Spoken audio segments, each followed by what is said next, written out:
Salve, salve, turminha! Uma grande quarta-feira para todos nós. Aliás, uma quarta-feira que vai ser longa, né?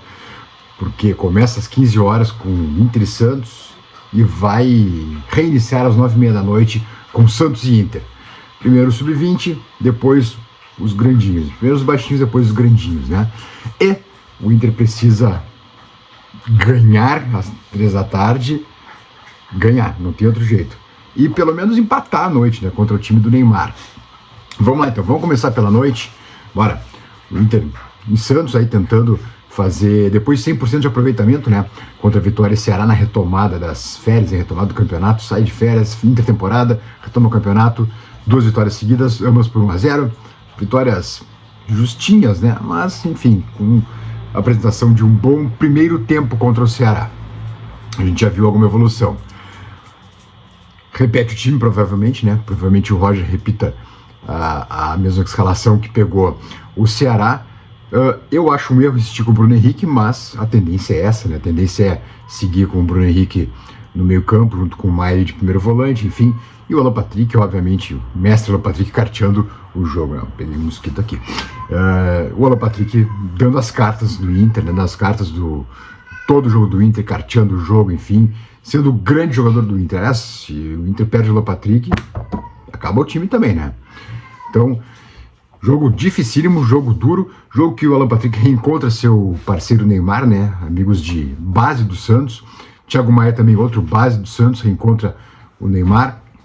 Então, jogo de reencontros. Kleber Xavier reencontra o Inter. Enfim, eu só espero, de coração, que nenhum jogador do Inter tenha pudor em marcar o Neymar. Sabe? Espero que não haja encantamento. Puxa vida, estou jogando contra o Neymar, meu Deus do céu, contar para os meus filhos, para os meus netos. Vamos tirar foto com o Neymar, depois trocar a camisa com o Neymar, enfim, mas durante o jogo, pau Pereira, é pegar o cara, até porque senão se deixar o Neymar livre, Flamengo, Super Flamengo, o Galáctico Flamengo foi lá na Vila, tomou 1-0 o gol do Neymar. Então é um jogo duro, um jogo difícil, o Inter ganhou 3 vezes só na Vila Belmiro, uma delas inclusive eu estava lá, foi o gol 100 do Damião. Damião e Cuesta para o Inter, Damião de pênalti, e depois o Gabigol descontou para o Santos, Inter 2-1. Enfim, uma grande vitória do Inter, gol 100 do Damião.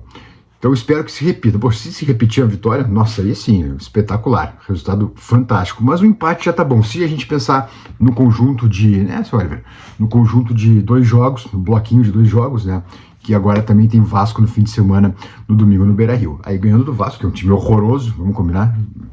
Vai motivar os caras? Bom, pode motivar, mas que é um time horroroso, é um time horroroso. Não vai deixar de ser um time horroroso, né, Oliver? Então, 4 pontos nessa semana, tá muito bom. Tá muito bom, 4 pontinhos na semana, tá de bom tamanho. O principal é resistir a Neymar e Vila Belmiro, que essa junção sim tem um encanto, né? É verdade que eles tomaram 3 do Mirassol, mas tem que resistir a isso. Espero do Inter um melhor desempenho contra o Ceará, que vai evoluindo. Me preocupa, sim, a oscilação ainda de um tempo para o outro. Então jogou muita bola no primeiro tempo contra o Ceará e depois caiu de produção. A gente sabe que o banco de reservas pouco ajuda. O Matias segue fora, o Valência quando entrou mal demais contra o Ceará. O Diego Rosa entrou de forma escandalosa, chegou a tropeçar na grama sozinho. O Luiz Otávio foi o único que teve algum lampejo, assim, que jogou bem do banco de reservas do Inter, porque geralmente é um banco que não colabora em nada, né? Ou colabora com muito pouco mesmo. Então isso a gente tem que ter muito cuidado, porque o banco do Inter, quando tu precisa, ele não dá resposta. Relógio na tela, por favor, meu cara, Marcinho Benfica, por gentileza, aqueles 5 segundinhos para deixar o like no vídeo e também se inscrever no canal. Bora lá.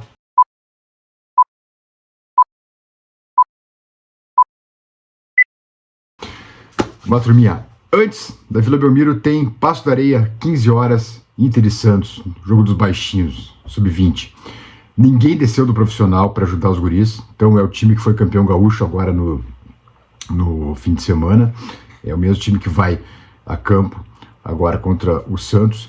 E a situação é a seguinte, o quadro é o seguinte, para evitar o fiasco do rebaixamento. O Inter é obrigado a ganhar o jogo do Santos, obrigado a ganhar, e seca Grêmio contra o Vasco em Nova Iguaçu.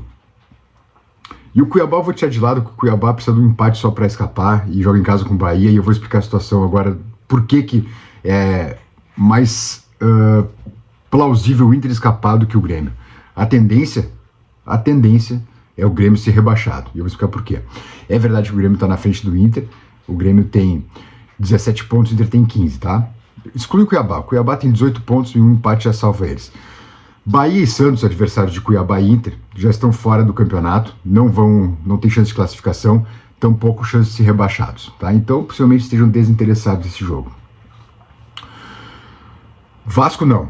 O Vasco, adversário do Grêmio, em Nova Iguaçu, precisa pelo menos de um empate para se classificar entre os 8 primeiros, porque o Fluminense está coçando eles. O Fluminense pode ainda tirar o Vasco da classificação.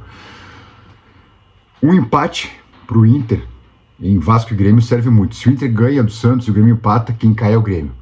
Como eu disse, o Santos já não tem mais nada para fazer na competição. Tanto que o filho do Robinho já subiu para profissional, e era do sub-20. Então, o Inter ganhando do Santos, que eu espero seja a tendência, e o Grêmio não ganhando do Vasco, quem cai é o Grêmio.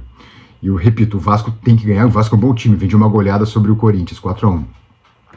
Então, apesar do fiasco, a tendência é que o Inter escape. O Inter está no Z3 nesse momento, cai em 3. Isso não houver virada de mesa, tá? Eu já explico. Cai em 3 e o Inter ganhando do Santos e o Grêmio não ganhando do Vasco, quem cai é o Grêmio. Por que eu digo a tendência é ter 3 rebaixados? O Edinaldo, ex-presidente da CBF, resolveu, sei lá o porquê, se por causa do Vitória, que ele é torcedor do Vitória, enfim, e o Vitória subiu, Vitória, Avaí e Criciúma subiram, decidiu no canetaço rebaixar 3 esse ano. Nunca houve rebaixamento na base. Dessa vez tem. Então, no bastidor, já que o Edinaldo também é rei posto, rei morto, né? Há nos bastidores um movimento muito grande para que não haja mais rebaixamento. O que eu acho correto, independente de quem cai. O Atlético Mineiro e o Atlético Goianiense já caíram, esses dois já estão rebaixados. Há um movimento muito forte dos clubes para que não haja rebaixamento e ano que vem se enche o campeonato. Daí. O que me parece correto. Daqui a pouco regionaliza, sei lá. Mas vai dar um jeito de inchar para não ter rebaixamento. Então, quem for rebaixado esse ano, claro, vai ficar o fiasco do rebaixamento, mas é possível que não jogue em segunda divisão ano que vem, por um novo canetaço, retirando, né, suprimindo da regra desse ano o rebaixamento, que eu acho correto, independente de quem cai. Então a tendência é essa, mas repito, é simples, o Inter tem que ganhar e o Grêmio não pode ganhar, basicamente para rebaixar o Grêmio e escapar o Inter. Tá bom, turminha? Vão estar acompanhando tudinho para vocês. Nos vemos logo mais. Bueno? Cuidem-se. Beijos. Tchau, tchau.